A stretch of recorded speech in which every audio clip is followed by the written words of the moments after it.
Epic Beardmen, Strange Famous, B. Dolan, Sage Francis. Fuck everyone else. We're the best. Oh shit! What up, Look what who's up? here. Hey. Sage Francis. Yo, I'm here to lay down the law. Yeah, I got a golf cart here. You golf carted it? I'm kind of big deal. I walked among the people. In Minneapolis. Yeah. You walked amongst the people? I walked You amongst are the the people. Jesus of the Epic Beard Men. Yeah, I took all the free weed. I smoked it all, and now I'm here. It's free weed. I mean, from the people. That's why you take the long way. Here there's free fruit roll-ups, so which is roll-ups over here, which is also pleasant. which is the weed of the high fructose corn syrup fruit snack world. Oh, that. Why is there high fructose corn syrup in fruit roll-ups? Is there not? For preservation's sake or what? I'd hope so. You know, they say, you know, when the nuclear apocalypse happens, it's cockroaches and fruit roll-ups.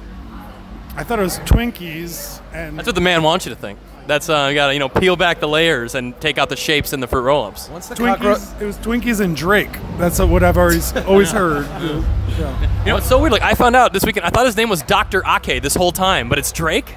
Yes. Yeah. Wow, yeah. You know, like I was thinking, you know, the Canadian, so easy, the healthcare there, you get the doctorate, so. You know where Drake got his name from? Where? There's a towing company called Drake. Oh yeah, Drake. In Toronto. They tow everything in Vancouver too. Yeah. Drake. Yeah. This parking lot monitored by So, Drake. Like he basically takes shit that isn't his. That's how he started. He probably at clubs. He probably like made a deal with the clubs. Like, I'll monitor the parking lot. If anyone fucks around, Drake will show up, tow it. Drake's got the parking lot on lock. He started co-opting the towing culture, and here we are. But don't try and jump off your rap career by buying parking lots, because like once it's worked for one guy, they shut the door behind him. You know. Yeah. I'm gonna buy all the McDonald's play places, the ball pits that are in fast food restaurants. Like, that's gonna be my next shit. Okay. Yeah. So yeah. Congrats on the set. I was just sharing with Dolan. Absolutely awesome day seeing you guys kill it. Thank you. I mean, beyond a doubt, probably the best performance of Soundset 2019. I'm not gonna A lot lie. of people are saying ever. Ever? Yeah. Okay. I mean, I know I'm lowballing us and saying just 2019, but probably one of the best. You may feel like you're lowballing, but watching it, we felt like we were 8-balling. Congratulations.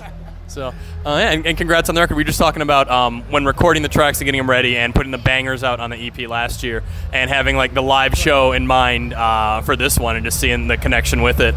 So, and how it really matched live for that sort of a live performance. Yeah, that is funny where we're thinking like, okay, we have a half-hour set. How do we consolidate the most crowd raw shit into the, and we're like, it's all season one EP stuff for the most part. Yeah, we got some Hedges, Pistol Dave, Yeah. a chaotic Pistol Dave. I think we balanced it out. I remember checking, but it was season one heavy, the set. But that's new to Minneapolis because we didn't come here with that. Yeah, true. Yeah. And then at the end of the set, Slug came out to do the verse from Pistol Dave. Yeah, so which apparently was a surprise. Bar and then freestyle with us for the rest of the song. I was surprised he knew how we would start the freestyle, and then I was like, it threw my whole game off because I was like, I had an idea of how we were gonna freestyle this, and then all of a sudden Slug showed up with a microphone, and I'm like, now it's a new game. What am I gonna do? Who's gonna rap next? I don't know. And that's how it happened. It was beautiful, man. This was like, out of all the festivals I've played in 20 years, this is definitely top 3, maybe top 2, because of how easy it felt, how good it sounded on stage, and how receptive the crowd was with what we were doing. Because I knew most of the crowd probably had no idea what the heck we were singing. Like, they didn't know our words. I saw some heads. People knew the words. There was maybe some, but overall, we just, like, they were drawn in. So the live performance itself, we instituted an instant crowd. Beard sandwich we just layered it up on the state fairgrounds with corn dogs and the meats, seasoned meats. And I heard just there's a served good it. vegan tent here. Bird told me that. Vegan tent out here? Yeah, there's a vegan tent and there's vegan trucks too. So And Soundset. we have a meal ticket. Oh, shit. We are kind of a big deal again. Don't tell him. I was gonna say the big deal ticket more than the meal ticket. It's the next level on it. Yeah. Keep shit real ticket. There you go. If I have to, I'll steal ticket. Yeah. Thinking outside the box like veal ticket. When we start the revolution, all you probably do is squeal ticket. I have more. Want me to just keep going? Let's do it. Yeah, let's show PETA how it's done and show him this is how the one 2005 should have been handled with the full context. All right, well, I'm steering the ship, but I can't hold the wheel ticket. I'm crazy as a motherfucker, not Amanda Beale ticket. That's her name, right? Correct. Right. Yeah. There's also, you could be dancing in a flash on the Jennifer Beale and stick it. Is that the one who got the nose job? No, because there's an Amanda Beale and there's a Jennifer Beale. I'm trying. I don't know Jennifer. Both great Beals. So, yeah. Going off the top like the gravy when it congeals ticket. Congeals ticket. Yeah. All right. Yeah. Now you're ruining my appetite. Spectacular. Yeah. So and then so one thing, because Sage, with all your albums over the years, notoriously no guest appearances on them. And, with you, between The Failure, the first project, which was an amalgamation of, the spoken word and the tracks and performances, and then also the album with Alias, which is, with the one rapper, one producer, largely for it. So now working on these projects, which from a long way coming, being with you two guys together, how is it working on a straight-up rap duo collab? And how is it different from doing the solo endeavors? The real answer, we answer that question like offhandedly, but I don't. If I really think about how is it different, I have for the past couple projects had a bunch of collaborators anyway, so I'm used to like thinking about what other people are going to do on a thing. And I mean, I think the way this was different is we are both two people who are fully capable and fully used to like steering the ship all the way from like original thought to like finish line. And at a certain point, we had to like look to our left and realize like, oh, you're here with very strong opinions too, and we're like, but that was, I mean, that was the flip side. That was the hard part. But the easy part was like having someone in the room that immediately could go like, yeah, that's funny, or yeah, that's dope, or nah, or like an easy yes or no in the room that you trust. That part was easier. Yeah, it's fun. Yeah, learned some things. It's tough, fun but tough. I've never done it.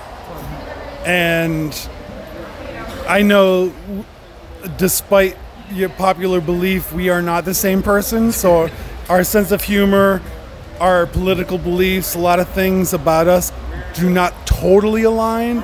So when we reach an impasse sometimes, it's like, what are we going to do? Like, how are we going to approach it this way or that way? Or are we going to just scrap it? Sometimes we scrap it. Sometimes we say, you just handle the bulk of that and I'll be the backup guy. That's pretty much how it went down. And for us to do collaborative pieces where we handle a similar concept, such as on Hedges or on Circle the Wagons, where we play different characters, that's the most, I don't know, collaborative kind of like character piece type songs. So there's all different types of shit. And now the most difficult stuff though is the stuff where we want to exchange words throughout verses, exchange bars throughout verses. Like, how do you do that? Sometimes we have to write each other's verses and say, this is what fits here, you have to say it this way. I'm like, I don't rap that way. But so that was the most interesting part, because I've always wondered how those things work within groups. And that's what we experienced on the EP and the album.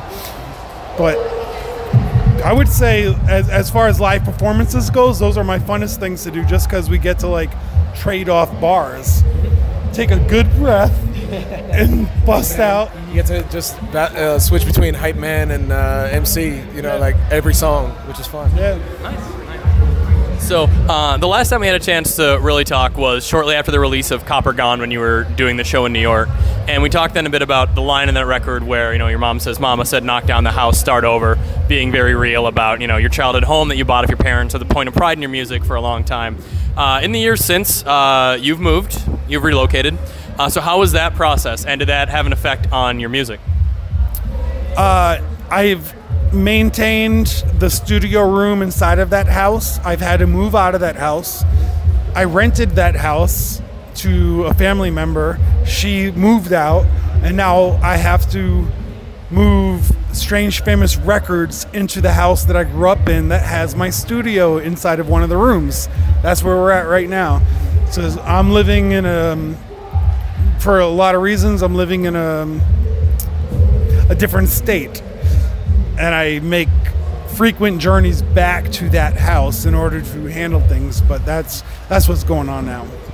Cool. So you still got the connection to it, still there. So yeah, I can't give up the house. It's too much of my life. Maybe sometime, I don't know. Maybe next, who knows? Life's crazy. Maybe next year I'll knock it down and sell the property, sell the land. I don't think so, though, because I think we're going to run the record label out of that house, and I'll figure out something else. But yeah, that's where we're at right now. Strange Famous Records will be run out of the house I grew up in and that I bought from my parents 20 years ago. Probably the house it was first run out of. The what? Probably the house it was first run out of, yeah? Yeah. I mean, it was where I first started mailing things to people when I was like, just send me cash, tell me what you want, and I'll send it to you. That's how things were back in the day. And now we're going back to that same spot, except the room where I ran the computer out of and shit, that's now my studio room and no one else is allowed to touch it. That's the main difference, I guess. It's got the home field advantage with it then. Yeah. So, yeah. Cool. So it's so awesome to have you guys, rocking that. So you're still recording there and still like doing it's the epicenter of all things Strange. For you.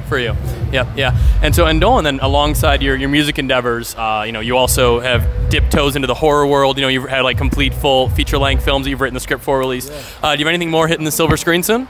Yeah, the movie Vault that I spent the last 3 years writing with this guy Tom DiNucci is about to come out on June 15th on iTunes, and it'll be on Netflix. It's coming out through Lionsgate, and I scored it as well. And yeah, they've greenlighted the next one that I'm working on when I go home, which is meant to go into production next year. So yeah, the writing thing it was like a side job I would take through the years, and it was also like an exercise to keep me from getting worn out on raps, because after a while of rapping, sometimes you just get stuck in rhyming, and it was a good exercise to have to write on command and shit, and then it just started kind of taking off. Then some people made a movie that I wrote, and I was like, oh shit, really?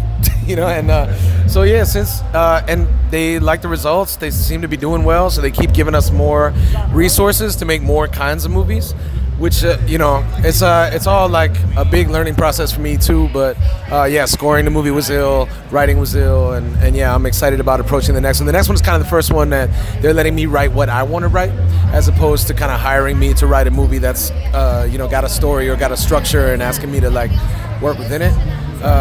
So yeah, I shouldn't talk about it too much, but yeah, I got a movie premiere when I go home. What the fuck? Yes. Who knew? Red Letter Summer. Yeah. Well, once again, thank you so much for being with us. Great set today, and it's always so good to see you. Congrats on everything, man. Good to see you, man. Thanks for holding it down. Thanks for repping us properly. We see you holding it down on social media. Thanks for fucking with the Epic Beard Man, Strange Famous. Go! There you go. Yeah. Cool.